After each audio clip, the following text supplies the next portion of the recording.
السلام عليكم. ازيكم حبايب؟ عاملين ايه؟ اهلا بيكم معايا في فيديو جديد على قناة اسميتها حور.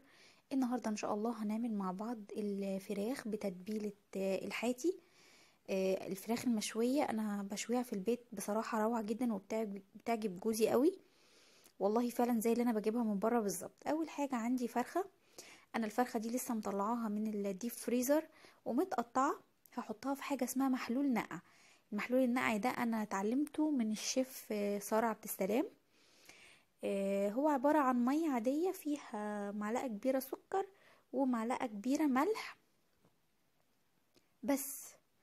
الفراخ تبات فيها حوالي 6 ساعات. دي بتفرق جدا في الطعم وريحة الفراخ بجد، يعني بتخلي حتى الأنسجة بتاعتها بتبقى حلوة قوي. يلا بقى ندخل عشان نشوف الطريقة اللي معانا هتبقى ايه. تاني حاجة هجهز التتبيلة عندي، نخلي بالنا من التتبيلة دي كويس. عندي بصلة كبيرة وطماطمايه كبيرة او طماطمايه وسط، وعندي حوالي 4 فصوص ثوم وعصير نص ليمونة. البهارات اللي هحطها ملح فلفل روزماري وكزبرة، وطبعا عندي المعلقة كبيرة زيت ومعلقة كبيرة خل. ممكن اضيف علبة زبادي، ما عنديش ممكن اضيف لبن رايب، المتوفر عندي انا هشتغل بيه.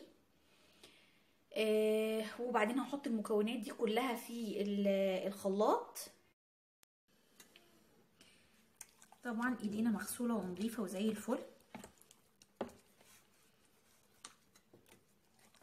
والفراخ ريحتها حلوة. كل ده لازم يمتص ويشرب من التتبيلة كويس اهو. بسم الله الرحمن الرحيم، زي الفل كده. خلاص هبيتها في التلاجة ليلة كاملة. يعني انا مثلا لو عاملاها من بالليل هبدأ اسويها تاني يوم على الظهر او على العصر. لازم تشرب من التتبيلة دي كويس جدا. انا لو كان عندي وقت كان المفروض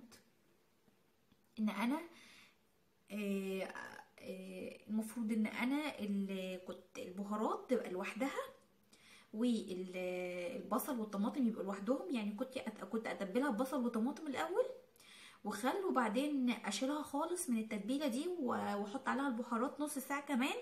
بس انا قلت بقى ده في ده لان انا ما عنديش وقت للاسف. انا بقى بستعمل شوايه الكهرباء اللي هي العاديه خالص، وجايبه الشوايه دي تمام عشان انا عندي شبكه عادي اهو في الشوايه، ولكن انا بحب استعمل دي عشان اقدر اقلب في الفراخ بتاعتي براحتها. اول حاجه انا هحط الفيشه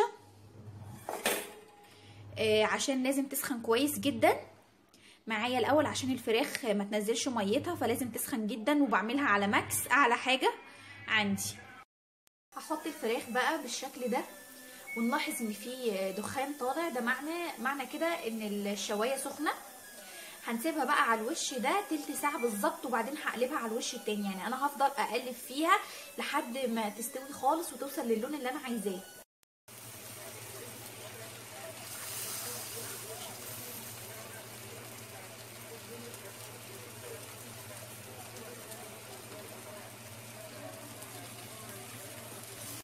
اهو يا حبايبي الفراخ بعد تلت ساعه من ما حطيتها على الشوايه بدات يعني تاخد لون.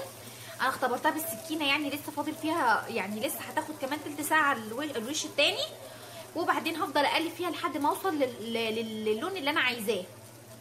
لا حبايبي بعد ما طلعت مستويه وزي الفل اهي، وطبعا ريحتها جميله قوي والطبق شكله جميل.